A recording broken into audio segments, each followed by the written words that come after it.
Bom, então, após a avaliação, retomamos, portanto, os conteúdos, né?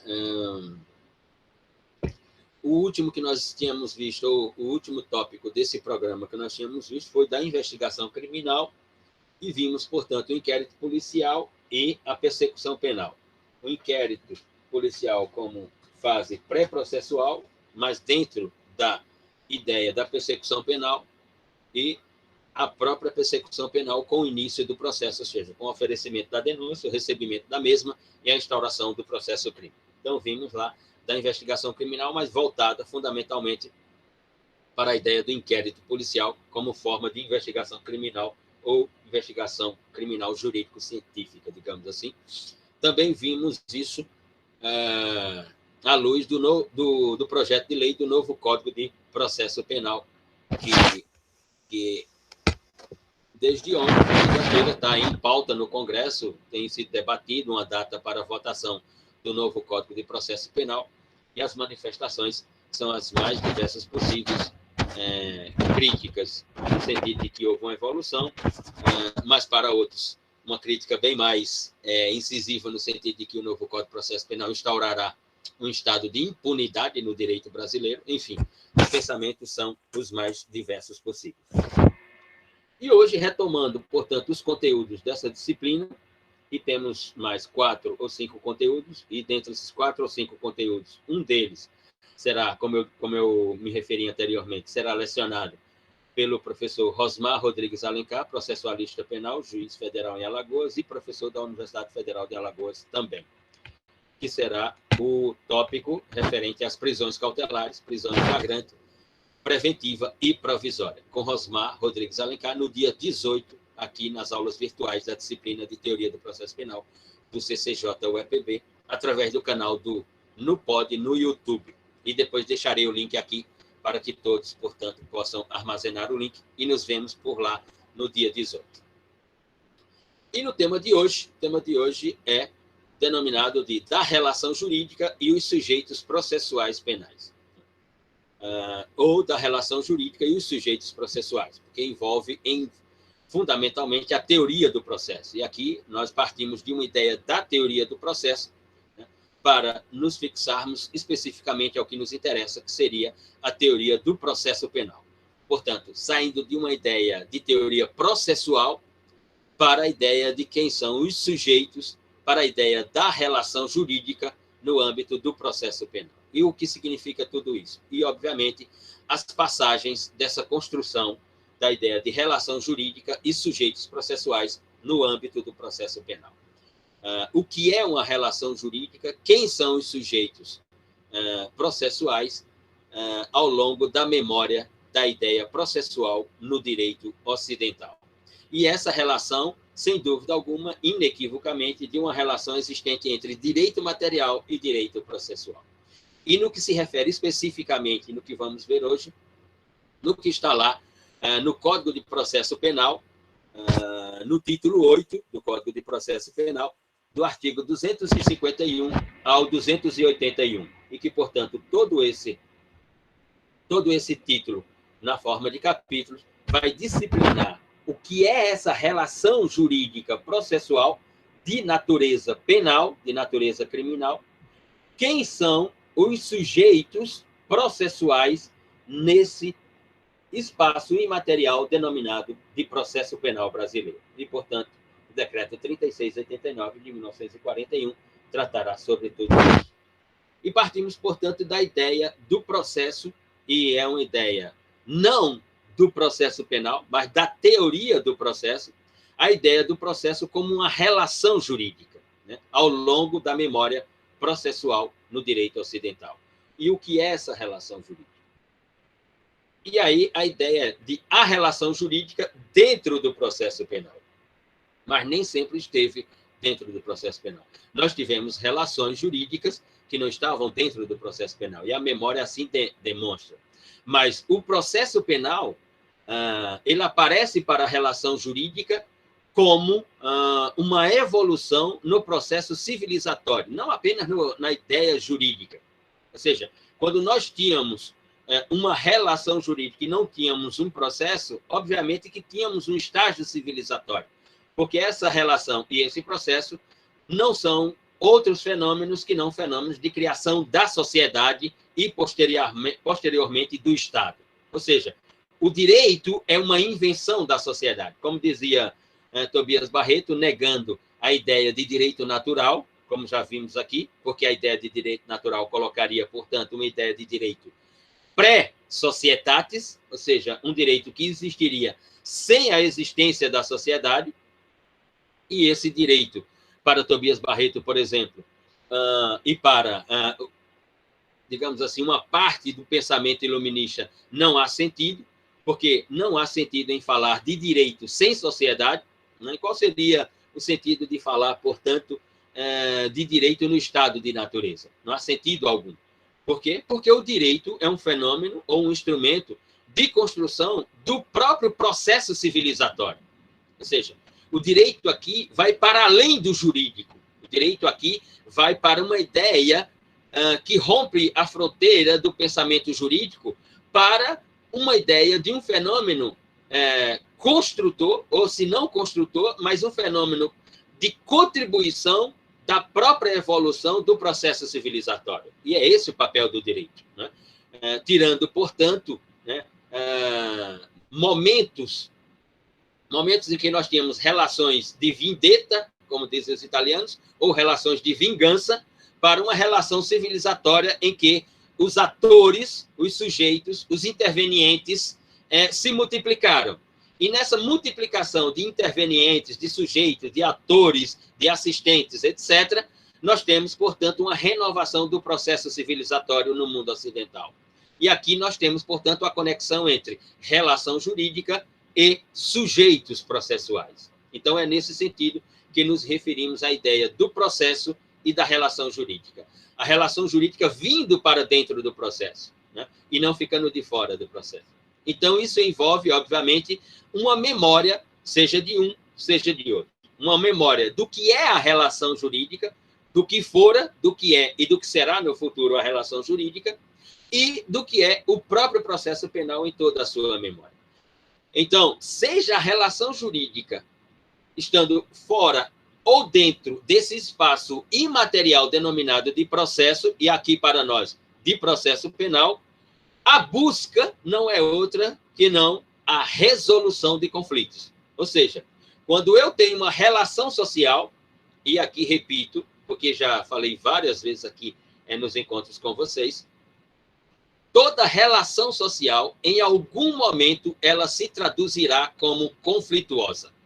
Em algum momento, nós teremos um conflito nas nossas relações sociais, que são relações humanas, e que são relações fundamentalmente comunicativas, linguísticas, e que se traduzem, ou que evoluem, ou que vão para outros planos. Mas elas são, inicialmente, relações comunicativas. Assim como o direito é um sistema jurídico comunicativo, é um sistema de linguagem. Essa linguagem nós chamamos de linguagem comunicativa. E dentro dessa produção de linguagem comunicativa tem um momento que nós chamamos de argumentação jurídica, como todos nós sabemos. Ora, então, a busca que se identifica dentro de uma relação jurídica, ou dentro de um processo jurídico de natureza penal, de natureza criminal, portanto, não é outra que buscar solucionar esses conflitos que se deram na vida em sociedade. Os conflitos acontecem em sociedade. E nós só falamos de conflitos sociais, de conflitos humanos, de conflitos comunicativos em sociedade. No estado de natureza não há conflito, porque no estado de natureza vale a força daquele que tem mais força, ou seja, daquele que é o mais forte. No estado societatis, ou naquilo que Robert chamou o governo civil, no estado em sociedade, essa relação conflituosa não vai valer a vez, ou a verdade, ou a razão daquele que tem mais força. Nem sempre. E é por isso que existe o processo, e é por isso que a relação jurídica tem que ir para dentro do processo. Porque aqueles envolvidos na relação jurídica não decidirão por si, através das suas forças, qual será o resultado de resolução desse conflito. Mas nós teremos outros atores outros sujeitos, outros assistentes, outros personagens que influirão nessa decisão final de solução do conflito. Então, obviamente, que a relação jurídica dentro ou fora do processo busca sempre uma solução. E aí nós temos os momentos evolucionistas, digamos assim, envolvendo o direito e a política e, finalmente, para todos nós aqui, envolvendo a democracia ou aquilo que os autores vão chamar, na teoria do direito, na teoria constitucional do direito, de democracia. Ora, então, nós temos que nos conduzirmos aqui por alguns parâmetros. O primeiro deles, referente à ideia do processo como situação jurídica. O processo como espaço imaterial que recebe uma relação jurídica, ele próprio, o processo, se torna uma situação jurídica. O processo, na modernidade, é uma situação jurídica, porque ele é um fenômeno jurídico que vai receber relações jurídicas. E aí, das mais diversas. Aqui, quando nós falamos o processo como situação jurídica, né, nos referimos à ideia do processo administrativo, à ideia do processo do trabalho, à ideia do processo civil, à ideia do processo penal, que receberá essas relações jurídicas de natureza administrativa, do trabalho, civil e processual penal, ou seja, de natureza penal. Então, o processo como situação jurídica é o espaço imaterial que receberá, portanto, a relação jurídica a ser decidida, a ser solucionada, a ter, portanto, sobre ela um termo que, portanto, traduzirá qual é a decisão final, digamos assim. No segundo momento, a ideia da relação jurídica no processo. E agora não mais o processo como situação jurídica, mas a relação jurídica dentro do processo. O que significa dizer que a relação jurídica dentro do processo ela tem que ter uma organização, ela tem que ter uma racionalidade. Ora, nós vimos aqui, em momentos anteriores, essa relação jurídica dentro do processo ser pautada, por exemplo, por aquilo que Kelsen chamou de teoria constitucional dos procedimentos jurídicos. Ou seja, a ideia de relação jurídica no processo, ela cumpre um papel de uma organização processual que irá fazer gerar uma ideia de vínculo entre as partes. Ou seja, entre acusação e defesa, dentro de uma organização processual em que acusação e defesa estão na relação jurídica dentro do processo penal, essa relação jurídica se dará por um vínculo entre as partes, um vínculo que será organizado por uma outra teoria, como, por exemplo, a teoria dos procedimentos. Então, a teoria dos procedimentos jurídicos regulará, digamos assim, ou organizará o vínculo entre as partes que estarão dentro do processo penal na sua relação jurídica.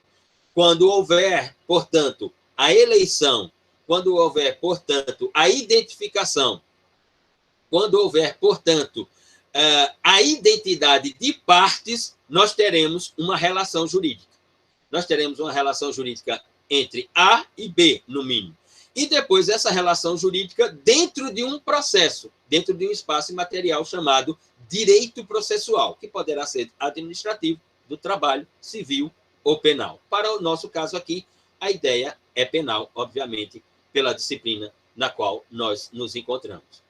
Então, o vínculo entre as partes aqui não é outro que o vínculo organizado por uma teoria procedimental. Esse vínculo, ou seja, aquilo que muitos autores vão chamar de o ethos dos atos de procedimento entre as partes, ou seja, a ética processual, a ética que irá conduzir toda a ideia do processo, porque há uma relação jurídica de partes. Essas partes estão vinculadas a essa ética.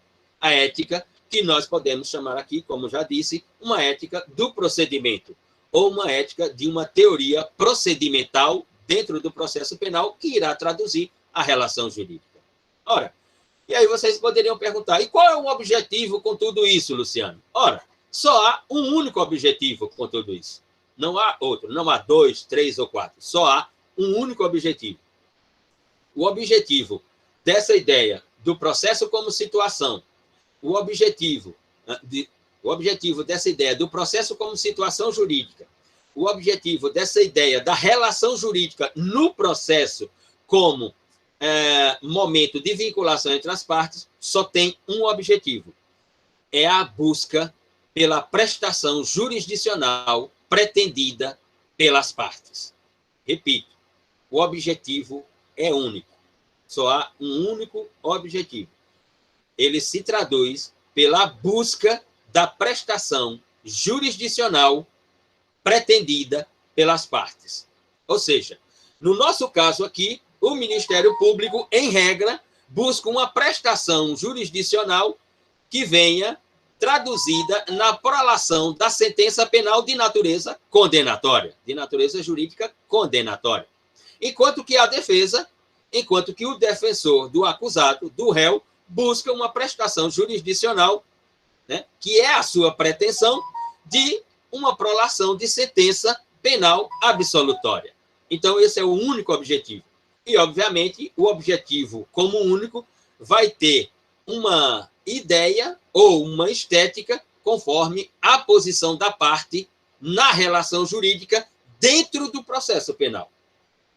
Ou seja, se eu sou o Ministério Público, eu tenho uma ideia de qual é a prestação jurisdicional que eu busco. Se eu sou o advogado de defesa ou defensor, eu tenho uma ideia de qual é a prestação jurisdicional que eu busco, portanto. Mas isso é só um momento, e não é tão simples assim. Esse momento tem fases, ou seja, o processo como situação, a relação como estética do vínculo entre as partes e o próprio objetivo, que é a busca pela prestação jurisdicional, portanto, cronologicamente aqui, isso tem fases. E a ideia, dentro de todo esse cômputo, processo como situação, relação jurídica como vínculo entre as partes, busca pela prestação jurisdicional, nessa cronologia, eu tenho que observar quais são os pressupostos, os objetivos e os sujeitos envolvidos, ou seja, os sujeitos processuais. Eu preciso ter a ideia de quais são os pressupostos, por exemplo, para estar numa relação jurídica. Quais são os pressupostos, por exemplo, para estar numa relação jurídica dentro de um processo? Quais são os objetos envolvidos entre relação jurídica e teoria do processo? Quais são os sujeitos processuais dessa relação jurídica dentro do processo? Assim se tem, portanto, e não é essa outra, assim se tem, portanto, do ponto de vista da modernidade, do Estado moderno, do Estado democrático de direito, do Estado constitucional de direito, como diz Rafael de Jorge, do paradigma do Estado constitucional de direito, como diz Rafael de Jorge, como obediência primeira, inaugural e originária à Constituição do Estado, nós temos, portanto, ou assim tem-se, portanto, o processo dentro de uma interação com o Estado juiz. Ou seja, processo como situação, relação jurídica vinculativa entre as partes, busca pela prestação jurisdicional, tem-se, portanto, o processo como um procedimento de interação de pressupostos jurídicos, objetos, sujeitos com o Estado-pessoa. O Estado-pessoa aqui entendido como juiz. Veja, não se fala de partes quando falamos do Estado-juiz. O Estado-juiz está no campo dos intervenientes, ou seja, no campo dos sujeitos processuais, não no campo das partes. O Estado não faz parte da relação jurídica que está dentro do processo. O Estado é o órgão ou o poder, para muitos, eu prefiro essa terminologia, sem dúvida alguma, o poder.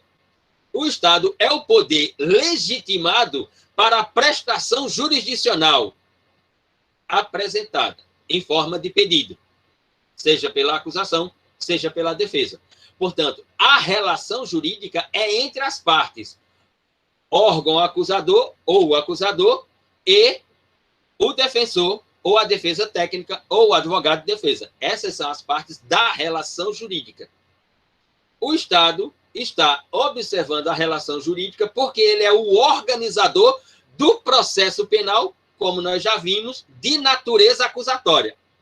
E aí o Estado é, portanto, o poder legitimado para, dentro do processo que recebe a relação jurídica, oferecer a prestação jurisdicional pretendida. E aí, qual vai ser? É que todo o andamento envolvendo todas essas estéticas de pressupostos, objetivos e sujeitos processuais é que lá no final nós teremos, portanto, a prestação jurisdicional. E aí a prestação jurisdicional ofertada pelo Estado ou dada pelo Estado, ela, para nós aqui, até então, ela só terá duas naturezas, ou condenatória ou absolutória. É verdade, e vocês já ouviram falar muito, inclusive, provavelmente já leram, né, de que nós podemos, e aí há uma dialética, digamos assim, podíamos ter uma prestação jurisdicional, né, pelo Estado juiz, né, uma prestação jurisdicional de que não haveria uma decisão judicial.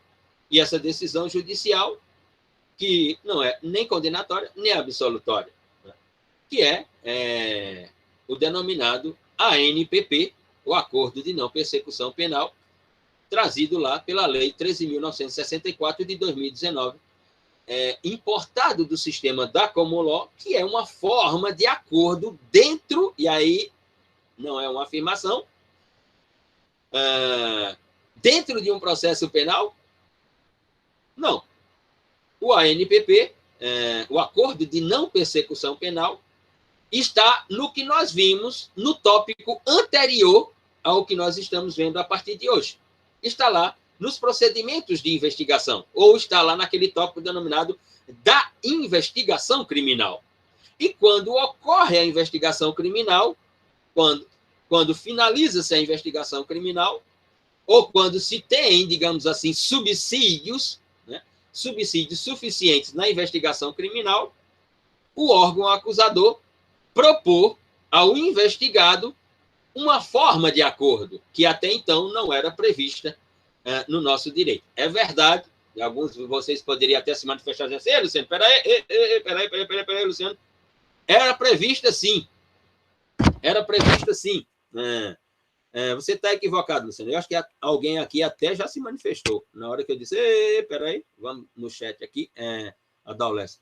A transação penal do juizado especial é da Lei 9.099 de 95, lá do artigo 89, característica semelhante à do Acordo de Não Persecução Penal. Tem características, sim, semelhantes. Só que, Adolescente, lá na transação penal, nós tivemos realmente uma infração penal cometida. Né?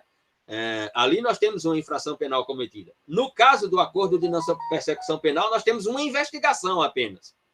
Uma investigação que o órgão legitimado para propor a ação penal, que é o tópico que nós veremos na aula seguinte a essa, né? Passaremos para as categorias de ação penal, né, no processo penal brasileiro, a ação penal pública incondicionada, a ação penal pública condicionada à representação e a ação penal privada, previstas ali do artigo 24 ao artigo 62 do Código de Processo Penal.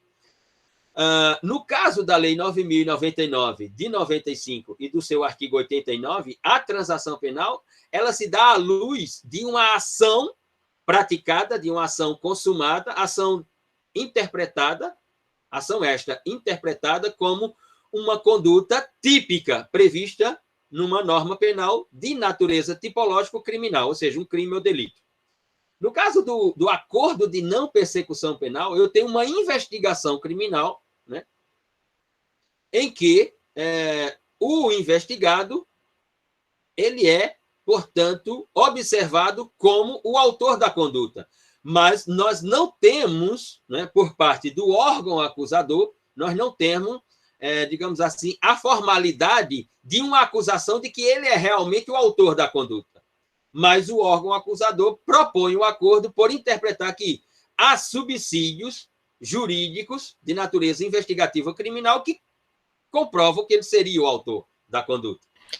Professor, nesse acordo de não persecução penal, existe um instante assim, determinado para ele, por exemplo, ele deve ser apresentado depois da denúncia ou ele pode ser na fase preparatória?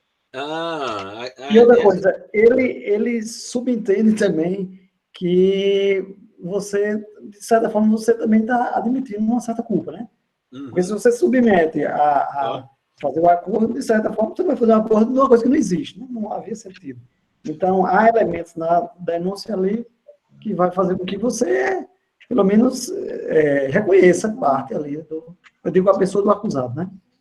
Veja, o acordo de não persecução penal, ele anteriormente, ele tinha um problema de natureza jurídica, de legalidade, né? De legalidade, porque ele tinha sido introduzido na realidade jurídica brasileira pelas resoluções 183 e 184 do Conselho Nacional do Ministério Público. Né? E nós sabemos que o Conselho Nacional do Ministério Público, eu acho que é o cachorro de Paulo que está latindo aí. Paulo, seu microfone está aberto. Opa, pronto. Então, tinha um problema de natureza de jurídica, porque o Conselho Nacional do Ministério Público não é órgão legiferante. E, portanto, ele não pode produzir normas, né, que elas venham a ter validades no campo do direito material ou do direito processual, já que ele não tem natureza legislativa, o órgão. Né? Não tem poder. Ele pode até ter uma natureza legislativa, mas não tem um poder constituído do ponto de vista do que seja o legislativo. Então, aquelas duas resoluções elas tinham problemas à luz do que diz o pensamento processual penal brasileiro. Mas aí veio a Lei 13.964. Né? E aí, como produção legislativa, trouxe a previsão do acordo de não persecução penal. À luz do sistema continental europeu, ou daquilo que alguns autores gostam de chamar de o sistema da civil law, nós temos, na minha interpretação e na interpretação de vários outros personagens do mundo jurídico, nós temos problemas de constitucionalidade. Vamos lá. Ele é primeiro um acordo que pode ser feito, ou ele tem que ser feito antes do processo penal, ou durante o processo penal, e até depois do processo penal. Veja, se ele é um acordo sobre a prática de um delito, ele tem sido feito, em regra, antes do oferecimento da denúncia. Com o oferecimento da denúncia, na minha interpretação, não cabe mais acordo. Não cabe mais acordo, porque é o processo penal, né? Não é o processo civil. Ou seja, não haveria sentido de falar de acordo numa fase processual dentro de um processo penal. Seria transformar o processo penal, com todo respeito, e aqui não me interpretem equivocadamente, seria transformar o processo penal, né, numa banca de negociação, valorativa. E aqui que eu digo, não são valores imateriais, filosóficos, mas valores mesmo. Ora, não há sentido. A ideia do acordo de não persecução penal como um momento pré-processual, ela tem sentido lá no sistema da common law, primeiramente, porque o sistema da common law ele é regido pelo princípio da oportunidade. Primeiramente. O nosso sistema é regido pelo princípio da legalidade estrita. Ou seja, eu só posso falar que houve crime ou delito no nosso sistema à luz de uma legalidade estrita e não à luz de uma oportunidade. Por exemplo, no sistema da common law, o promotor de justiça pode chegar para Luciano Nascimento e dizer assim, olha, você está sendo investigado, Luciano. Nós temos uma investigação em curso, que inclusive está prestes a ser concluída. Temos uma série de materiais que comprovam que você é o autor da conduta, comprova a materialidade da conduta e, portanto, a sua culpabilidade. Nós estamos propondo um acordo a você para não oferecer a denúncia. Muito bem. E aí, Luciano Nascimento vai decidir se aceita esse acordo ou não. né, vai constituir o advogado, né, o acordo é mediante a constituição do advogado, não existe acordo de não persecução penal sem a presença do advogado, porque isso aí seria também aí, o absurdo dos absurdos dentro do sistema da civil law, né? E aí o advogado orienta o seu cliente e decide se vale a pena fazer um acordo ou não. Né? A questão é que esse acordo vai para uma homologação com o juiz. Né? A questão é que Luciano Nascimento, ao aceitar o acordo, passa a estar dentro, ou passa a estar sob a égide de uma ideia de culpabilidade. Ora, como é que eu posso falar de culpabilidade se não tem oferecimento de denúncia, não tem instauração do processo crime, não tem a teoria constitucional dos procedimentos judiciais, ou seja, não tem um andamento processual penal, e não tem uma sentença penal condenatória. Então, como é que eu, no acordo de não persecução penal, como uma fase pré-processual, como é que eu vou assumir culpabilidade? Como é que eu vou assumir culpabilidade? Se não há processo, se não há decisão judicial. Então, obviamente que vejo um problema de constitucionalidade do ANPP no direito da civil law. Vejo um problema de constitucionalidade inequívoco. Essa é a minha posição. Porque eu não posso admitir,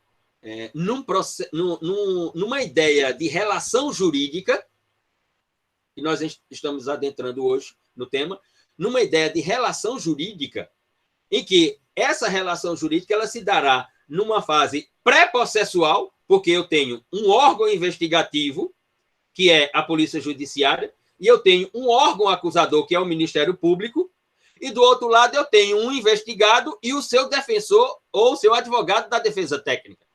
Então, eu tenho uma relação jurídica aqui, porque eu tenho partes, eu tenho as partes nessa relação jurídica. Mas essa relação jurídica não vai chegar, né, a um processo penal, ou seja, a um processo como situação para que ela chegue. Porque a ideia da relação jurídica é ela encontrar o quê? Um casulo. Ela encontrar um casulo no qual ela vai se desenvolver. E o casulo aqui é o processo penal como situação. Se não vai haver processo penal, e vai haver, sim, um acordo nominado ou denominado de acordo de não persecução penal, ou seja, encerrar com a persecução penal, como é que eu posso falar de culpabilidade? Eu não posso falar de culpabilidade no sistema da civil law. No sistema da common law, eu posso. Inclusive, no sistema da common law, no acordo de não persecução penal, por causa do princípio da oportunidade, o órgão acusador, o Ministério Público, pode, inclusive, propor a substituição do tipo penal, dependendo do acordo que se desenvolva. Eu posso ter praticado uma tipologia e o Ministério Público pode dizer assim, olha, à luz do acordo que nós vamos fazer, eu posso, inclusive, fazer o acordo à luz não dessa tipologia que a investigação revelou, mas de uma outra menos gravosa para você. Mas aí você assume a culpabilidade. No nosso sistema, eu vejo sérios problemas de constitucionalidade para esse acordo. Porque, veja, e aqui eu vou ter que me reportar, né? Aqui eu vou ter que voltar para as aulas de direito penal, infelizmente. Quando eu falo de culpabilidade, eu não posso esquecer, né, que antes, ou dentro, digamos assim, antes não, mas dentro da ideia do sistema da civil law, o nosso direito penal é um direito penal denominado de sistema finalista, do professor Hans Felsen, o alemão Hans Felsen, dali da década de 30, de 40 e de 50. Ora, é só irmos no artigo 13 da parte geral do Código Penal Brasileiro, sobre o princípio da causalidade. Então, se o nosso sistema é finalista, o professor Hans Felsen é o professor que fez a divisão da teoria do delito e da pena. Quando ele diz que delito é uma ação típica, dolosa ou culposa. Ou seja, quando Felsen uniu dolo e culpa num único elemento. Por isso que na teoria do sistema finalista, o crime ele é o quê? O crime é uma ação típica punível. Ele não é uma ação, ou desculpa, ele é uma ação típica antijurídica. Ele não é uma ação típica antijurídica culpável. Por quê? Porque Felsen separou a culpa da teoria do delito. A culpa é um pressuposto para uma aplicação da pena. Então, se num acordo de não persecução penal eu assumir a culpabilidade, eu tenho que interpretar que a culpabilidade não é outro elemento que cumpre uma função de atribuição de uma pena. Então, se eu assumir a culpabilidade no acordo de não persecução penal, eu vou estar assumindo uma forma de pena. Como é que eu posso assumir uma forma de pena se não teve decisão penal e não teve processo penal? É uma excrescência. É uma excrescência jurídica. Por quê? Eu só posso, volto a repetir, eu só posso falar de culpabilidade porque, à luz da culpabilidade, será imputada, será atribuída uma forma de pena. E forma de pena, no nosso direito, forma de pena, seja ela privativa de liberdade, restritiva de direito, pecuniária ou de outra, de multa, pena no nosso sistema só pode ser pelo Estado pessoa, pelo juiz. E como é que o juiz vai homologar um acordo que, por causa de assumir a culpabilidade, tem uma forma de pena? Como é que ele vai homologar um acordo sem ser uma decisão judicial? Como é que ele vai fazer isso? Eu não vejo onde identificar a constitucionalidade de tudo isso. Sinceramente, eu não consigo observar. Não consigo observar. Professor, uma dúvida. No acordo de não persecução, é uma discricionariedade das partes, eu digo assim, do acusador, do Ministério Público e do acusado, ou o juiz ele pode também não querer o acordo? Não. Veja, o juiz, à luz do acordo, né, ele está para homologar o acordo, ele não pode, veja, ele não é parte. Vamos só abrindo parênteses aqui. Vamos para um instituto que é parecido, mas ele se dá dentro do processo penal, né, que é o Instituto da Colaboração Premiada, né, lá da Lei 13.850 de 2013, né, ali a partir do artigo 4º da Lei 13.850. O que é a colaboração premiada? Né? Você está respondendo ao processo, o Ministério Público vem dizer assim, olha, se você fizer uma colaboração premiada conosco, se você entregar outros sujeitos que estavam na cena do crime, se houver uma organização criminosa e você entregar quem é o capo, o chefe da organização criminosa, tal, o Ministério Público vai propor, portanto, e aí tem vários prêmios. O Ministério Público pode propor uma diminuição da pena do crime que você praticou. O Ministério Público pode propor que você inicie o cumprimento da pena num regime diferente daquele estabelecido pela própria pena e a ideia material e processual do direito penal. O Ministério Público pode, inclusive, requerer um perdão judicial para você. E o juiz aparece para o quê? Homologar esse acordo de colaboração premiada. O juiz não interfere no acordo.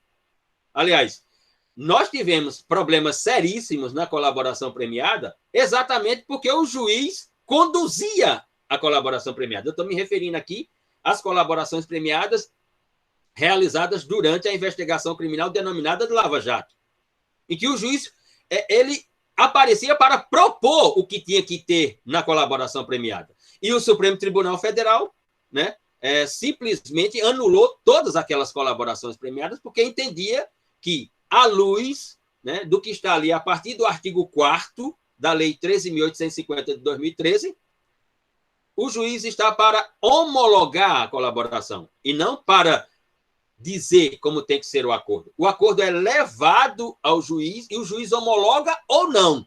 O juiz pode dizer assim, não vou homologar. Não vejo sentido nesse acordo.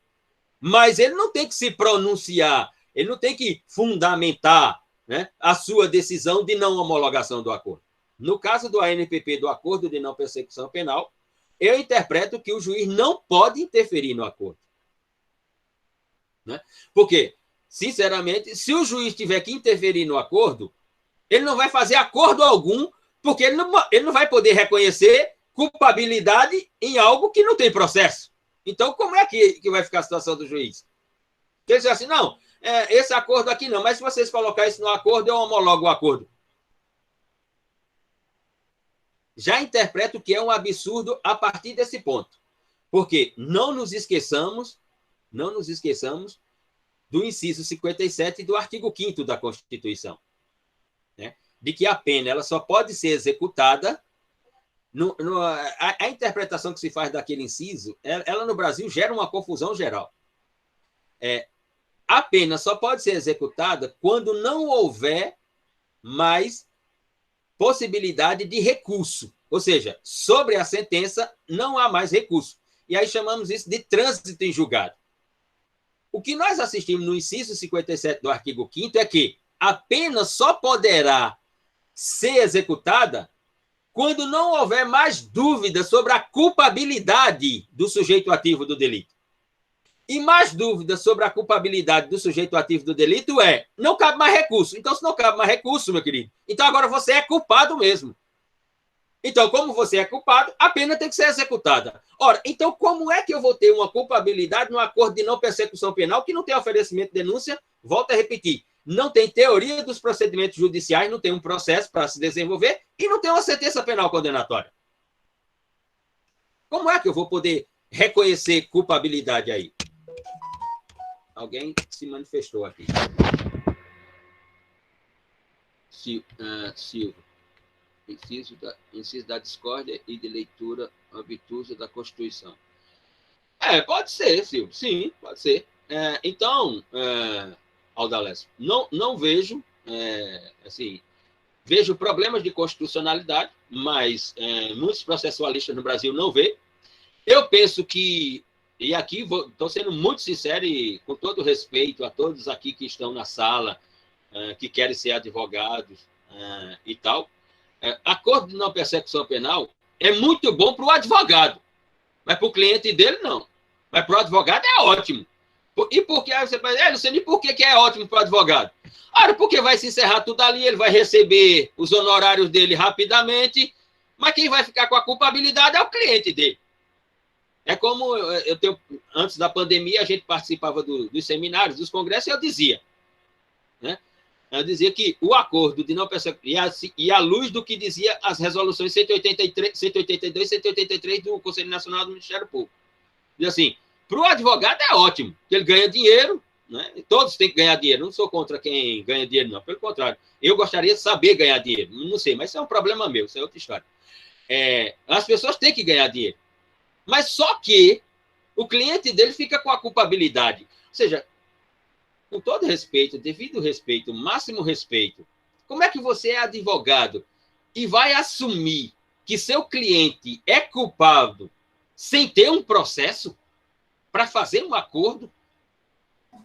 Professor, eu confesso que não li a respeito da matéria, mas qual seria a razão social da criação do acordo? Seria para diminuir o... Sim. Ou ele tem outra razão? Só não. Diminuir a demanda processual no sistema, né? Agilizar, digamos assim, encerramentos de casos que não chegariam ao sistema. Existe uma série de razões. E, sem dúvida alguma, na minha interpretação, mas não é o que está lá no acordo, é, sem dúvida nenhuma, antecipar uma forma de ius puniendi. Porque já que você sai de lá assumindo a culpabilidade, meu querido, então você sai de lá com o ius puniendi nas costas. Me desculpe. Mas o Ministério Público interpreta que não, que tem casos que nós sabemos que o sujeito é culpado, isso vai se arrastar, os advogados vão protelar. Meu querido, o processo é um espaço das estratégias. Você não entra num processo... São verdades que vão ser construídas, né, professor? É claro. Você não entra num processo como você entra numa igreja, né? dizendo assim, eita, Deus está vendo e ouvindo tudo que eu vou fazer. Não, meu querido. Você entra no processo com estratégia. A defesa entra com estratégia para evitar o ius puniendi, né? E a acusação entra com a estratégia para efetivar o ius puniendi. O processo é isso, nesse sentido. Eu não vejo de outra forma, né? Mas não posso deixar de reconhecer que os advogados estão gostando muito da ideia dos acordos de não persecução penal, né? Eu vou até aqui dizer, não vou dizer o nome, mas eu tenho uma amiga professora, né, que é tributarista, né, sua formação é em direito tributário, que foi para a área criminal só para fazer acordo de não persecução penal. Porque os dividendos lá... É uma mediadora. Exatamente. Ela disse, não, Luciano, eu estou trabalhando mais no crime do que no tributário e estou ganhando mais. Eu digo, certo. Tá certo, você. Enfim. Veja, porque é uma relação jurídica, mas não vai ter o processo como situação, porque ela não vai se desenvolver no processo, né? Ela vai se encerrar ali, mas alguém sairá com a culpabilidade. E eu não vejo sentido nisso, sinceramente. Bom, a ideia da fase seguinte, passada essa fase, só recapitulando, passada a fase de processo como situação, relação jurídica que vincula as partes, que vai para dentro do processo, e o objetivo principal nessa cronologia, que é a busca pela prestação jurisdicional, ou condenatória, ou absolutória, conforme a parte na relação jurídica, dentro do processo penal, tem uma fase seguinte, que é a fase da identificação, que é a fase da eleição, que é a fase da identidade dos pressupostos jurídicos, dos objetos e dos sujeitos processuais. A essa fase nós chamamos de processo como interação com o Estado juiz ou Estado pessoa. Processo como interação com o Estado juiz ou com o Estado pessoa. Por quê? Pressupostos jurídicos, objetos e sujeitos que são trazidos ou são a relação jurídica dentro do processo penal objetivam a prestação jurisdicional por parte do Estado juiz ou Estado pessoa. Mas isso se desenvolve, e isso nem sempre foi assim, né? Existe uma memória inequívoca que traduz tudo isso. Nós estamos falando aqui, inicialmente, da ideia da modernidade sobre relação jurídica e sujeitos processuais, ou relação jurídica e processo penal, digamos assim. Nós tivemos o que os autores vão chamar lá nos seus cursos ou manuais de processo penal, a ideia das teorias denominadas de pós-período da defesa do direito individual. Ora, o que era a defesa do direito individual?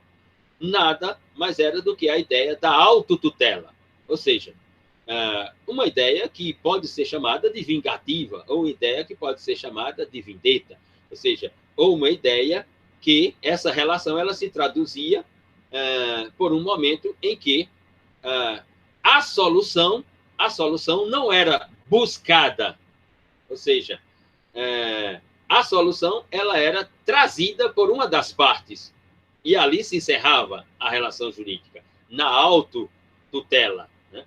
Ou seja, a ideia, portanto, de uma defesa do direito individual, de um direito puramente individual. Depois disso, e aqui eu estou me referindo na ideia processual, não especificamente na ideia processual penal, ou seja, de uma teoria do processo, da relação jurídica dentro de uma teoria do processo, que vai envolver, e aí modernamente falando, a ideia administrativa, penal, do trabalho, processo civil, etc. Um segundo momento, que foi o período do direito romano, ou aquilo que os autores vão chamar de o período privatista do direito, né? O processo como um contrato, o processo era interpretado como um contrato entre as partes que estão na relação jurídica, então as partes pactuavam ali o que ia ter no processo, ou seja, o que ia ter no contrato, né? No campo do direito civil, por exemplo, o processo aparecia para a relação jurídica entre as partes, num brocard chamado pacta sunt servanda, ou seja, o pacto entre as partes se faz lei, e ele se estava dentro do processo. Esse próprio contrato entre as partes era o processo, digamos assim, né? Nós temos o período pós-direito romano, ou seja, o período iluminista, período do direito das luzes, né? E aí sim, E aí sim, nesse período do direito das luzes, ou do direito iluminista, nós temos, né, aquilo que hoje é a estética de qualquer relação jurídica que vai para o processo como situação, que é a ideia entre autor, réu e juiz. E, portanto, essa relação jurídica que envolve partes, autor e réu, e o poder que vai realizar, que vai ofertar a prestação jurisdicional, que é o Estado juiz ou o Estado testemunha. A partir, portanto, da modernidade é que nós temos essa divisão em forma de organização.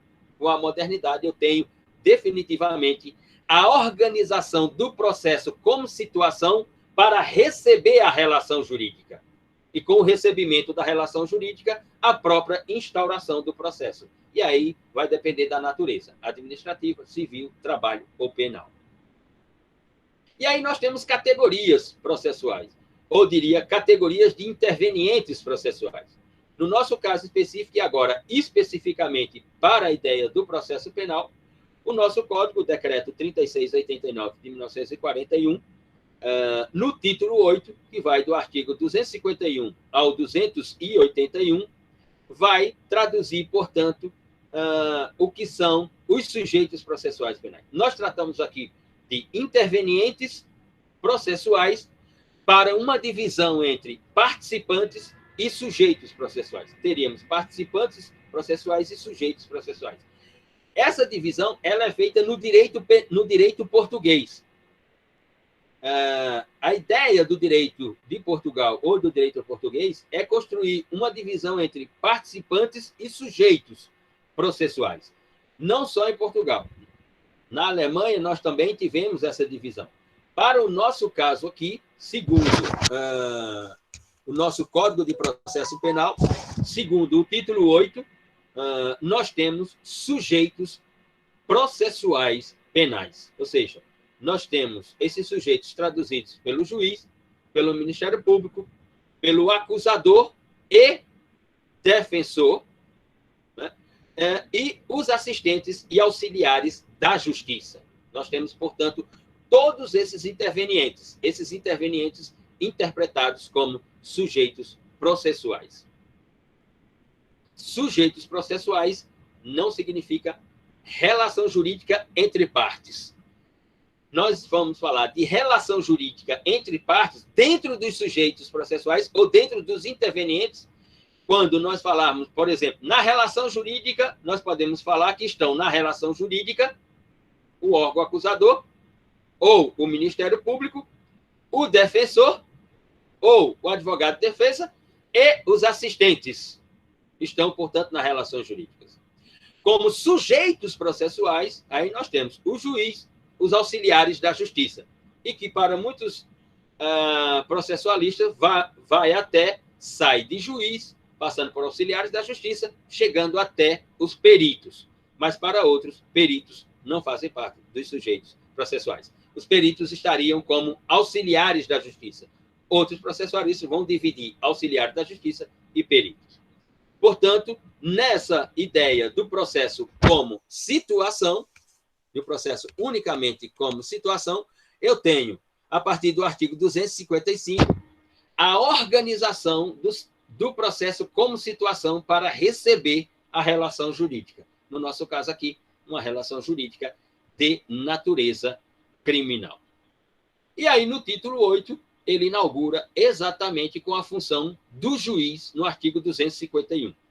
Então, para darmos a organização aqui, nós teríamos juiz, Ministério Público, acusador, defensor, assistentes, auxiliares da justiça e peritos e intérpretes na ideia do processo como situação jurídica, ou de um processo como situação para receber a relação jurídica, digamos assim. E no artigo 251, o legislador colocou que a função do juiz, ou o juiz estaria incumbido, né, de organizar ou de prover a regularidade desse processo e, portanto, manter a ordem e o curso dos respectivos atos processuais ou procedimentos, né? dentro de uma ideia que construísse um fim e, para isso, podendo até requisitar a ideia da força pública. No artigo 251, portanto, o legislador inaugura com a função do juiz. No 252 também,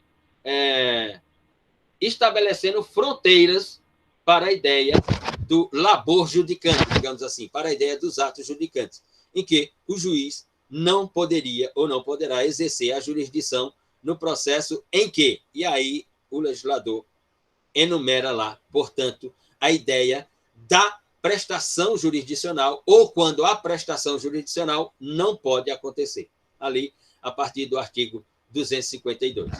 Como, por exemplo, o juiz não, ele próprio, ou a partir do inciso 1 do artigo 52, tratando das ideias de presença ou a ideia de funcionamento do processo com relação a cônjuge ou parente, portanto, a ideia consanguínea e também a ideia afins, e aí naquela linha colateral até o terceiro grau, etc., etc. Em algum dos incisos, ou no inciso 2, a ideia de que ele próprio, né, desempenhando qualquer das funções ou servido como testemunha, o juiz não pode aparecer. Enfim, nós temos lá todo o regramento. Então, no título 8, entre o artigo 251 e o artigo 285, eu tenho toda a organização da relação jurídica dentro do processo penal brasileiro. Se no 251 e 252 o juiz aparece, no 253 ele volta a aparecer, mas na forma de juízos coletivos que não poderão servir no mesmo processo os juízes que forem entre si parentes, e aí, novamente, consanguíneos, afins, etc.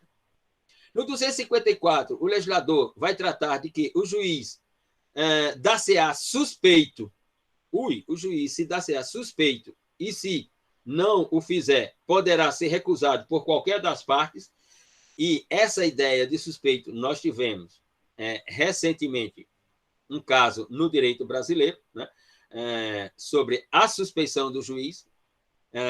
O juiz deverá se dar suspeito de ofício quando?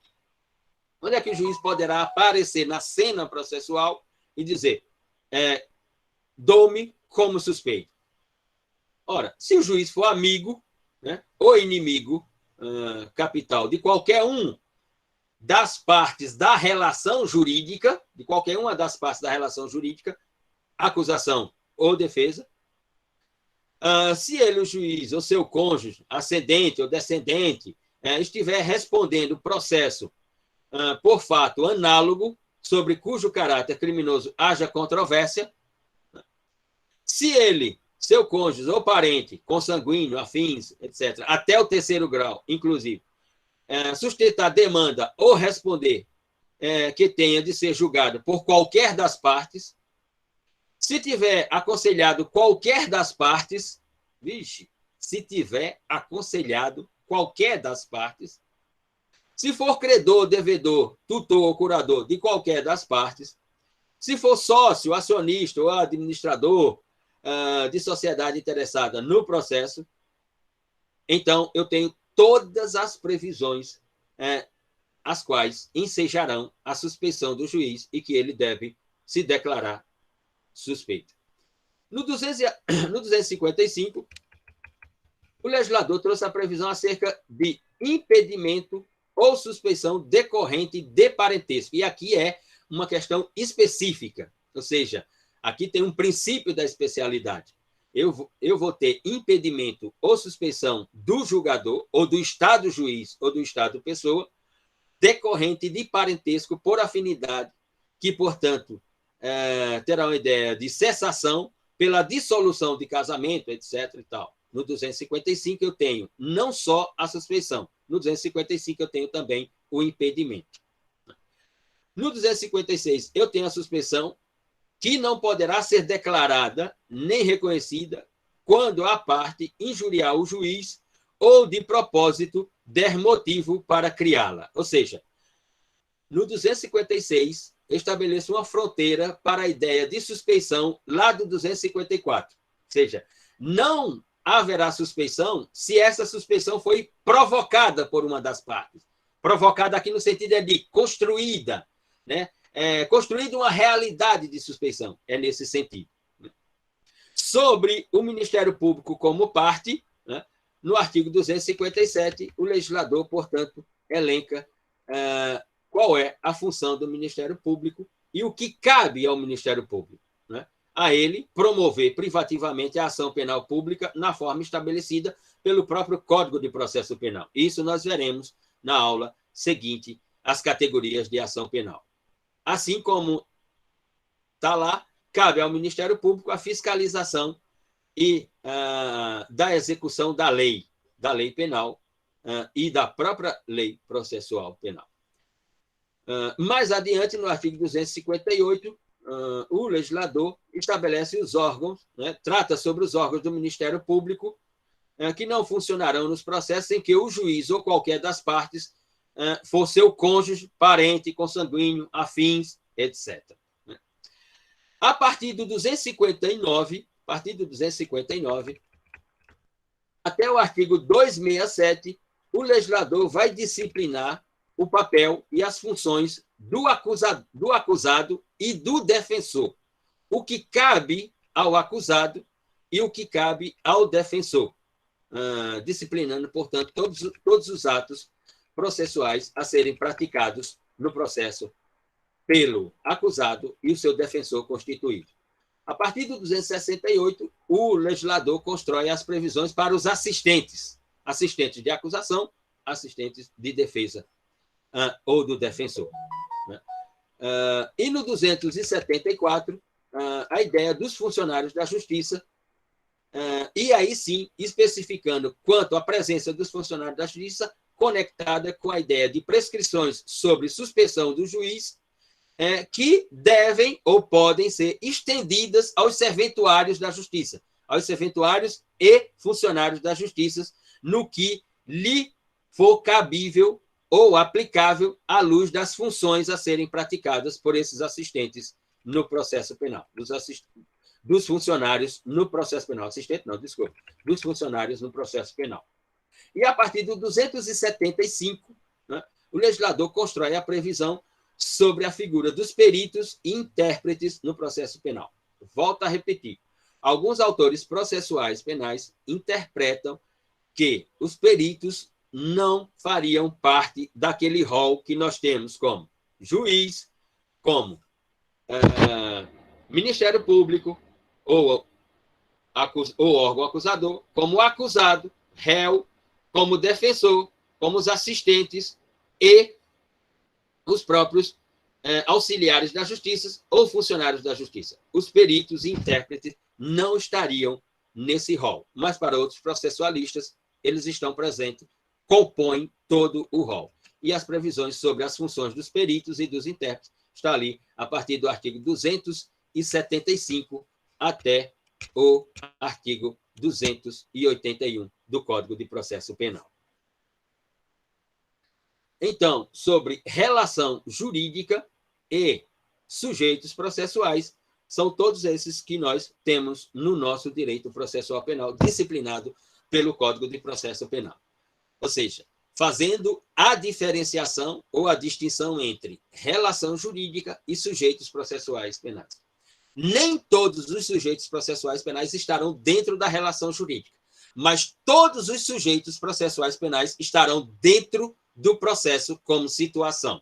E, portanto, as partes da relação jurídica e o Estado pessoa ou Estado juiz dentro do processo como situação.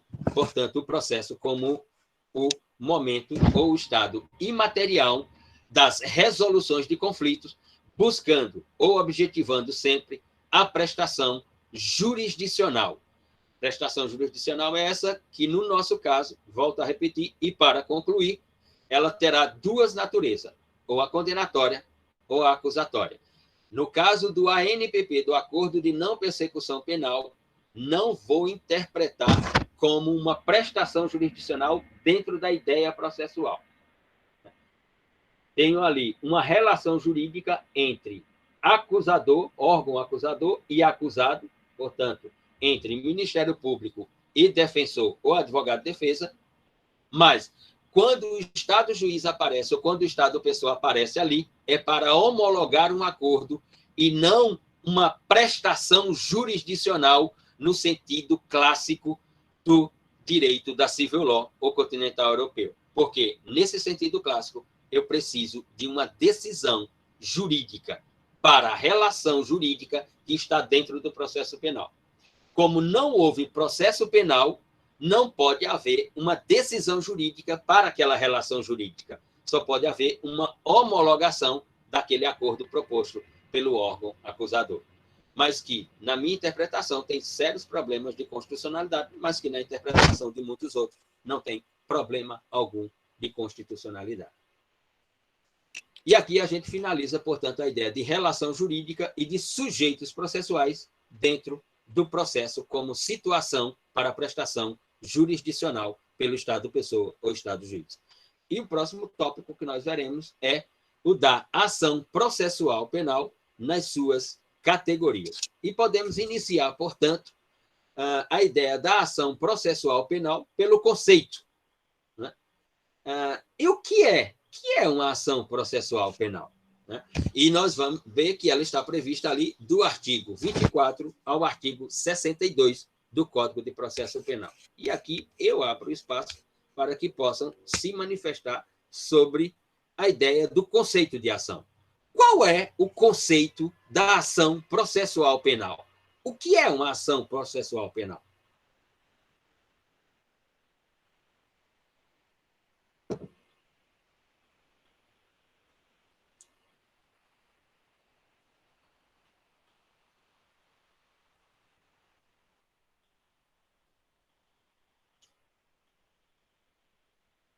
Me ouve, pessoal? Professor, boa noite. Boa noite, Antônio. A ação é um instrumento jurídico processual que o Estado tem para provocar o Poder Judiciário requerendo a prestação jurisdicional. Então, sem a qual ela não pode ser prestada. Uhum. Sem a ação penal não tem prestação jurisdicional, não é isso? Isso. O que significa dizer que o que eu acabei de falar sobre o acordo de não persecução penal é que ele não está sujeito a uma prestação jurisdicional. Por quê? Porque ele não é uma ação penal. Ele é um acordo. Mas alguém tem uma ideia da ação processual penal? E aqui não especificando qual é ela, mas o conceito lato de ação processual penal. Então, vamos lá. Muito bem.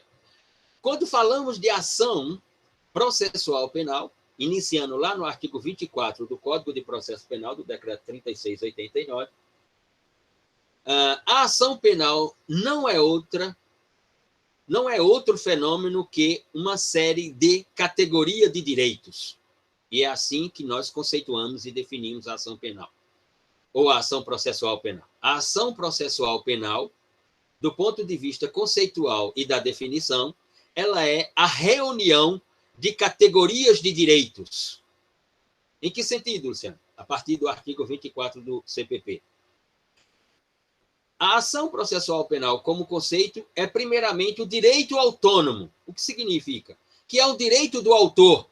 Ou seja, por quê? Porque nós temos uma organização e um disciplinamento das categorias de ação.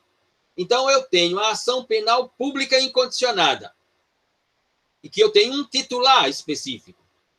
É verdade que depois nós vamos discutir quem é esse titular específico e os titulares não específicos, quando o titular específico não, né, utiliza-se da ação processual penal. Então, como primeira forma de categoria de direito, a ação processual penal, ela representa um direito autônomo, o direito autônomo do autor, que busca uma prestação jurisdicional. Em seguida, ela representa uma outra categoria de direito, ela é uma categoria de direito abstrato. Por quê? Porque, exatamente à luz daquilo que Antônio falou, ela, como categoria de direito abstrato e de um direito autônomo do autor, ela busca uma prestação jurisdicional, ou seja, ela busca um resultado final. né? Que para uma das partes é a condenação, para outra das partes é a absolvição. Mas ela também é uma categoria de direito subjetivo. Por quê? Porque, como direito autônomo, como direito abstrato e como direito subjetivo, não sabe qual será o resultado final. Ou seja, como direito de autor, buscando um resultado final, no direito subjetivo ou na ação processual penal como direito subjetivo, as partes não sabem qual é o resultado final. O titular da ação, como direito autônomo, não sabe qual é o resultado final, embora ele busque um resultado final. Então, ele está dentro de um direito subjetivo, que só com a prolação da sentença nós saberemos qual é o resultado final. Qual é o resultado final? Na ordem de observadores. Observador de primeira ordem, a decisão monocrática. Observador de segunda ordem, a decisão do tribunal. Observador de terceira ordem, a decisão dos tribunais superiores. Ora, no direito subjetivo, eu não sei, portanto, qual será a prestação jurisdicional que traduzirá o resultado final. Eu não sei qual será a prestação jurisdicional do Estado juiz ou do Estado pessoa. E, finalmente, a ação processual penal ela é uma categoria de direito público, porque ela se traduz por ação penal incondicionada, ação penal condicionada à representação, e mesmo a ação penal privada, ela se dá dentro do processo penal, que é público. Então, a ação processual penal, ela é, do ponto de vista conceitual e da definição, a estética e a tradução de 4 categorias de direito. Ela é direito autônomo, ela é direito abstrato, ela é direito subjetivo e ela é direito público. Para sabermos se haverá, como direito autônomo, como direito abstrato, como direito subjetivo, como direito público, se haverá ou não a efetividade ou o exercício do ius puniendi. E aí sim, como resultado conclusivo de uma ação processual penal. Então, é essa a ideia inicial da ação processual no âmbito do processo penal, ou seja, da ação processual penal, como está lá no título 3 do Código de Processo Penal, a partir do artigo 24 até o artigo 62, e assim como menciona a doutrina brasileira. E por hoje a gente encerra aqui. Amanhã continuamos a ideia da ação processual penal, e depois dela o nosso próximo tópico é das condições da ação e procedimento. Quem tiver manifestação, pode ficar à vontade. Quietação, quem tiver, fica à vontade. Se não tem nem manifestação, nem inquietações, a gente pode encerrar.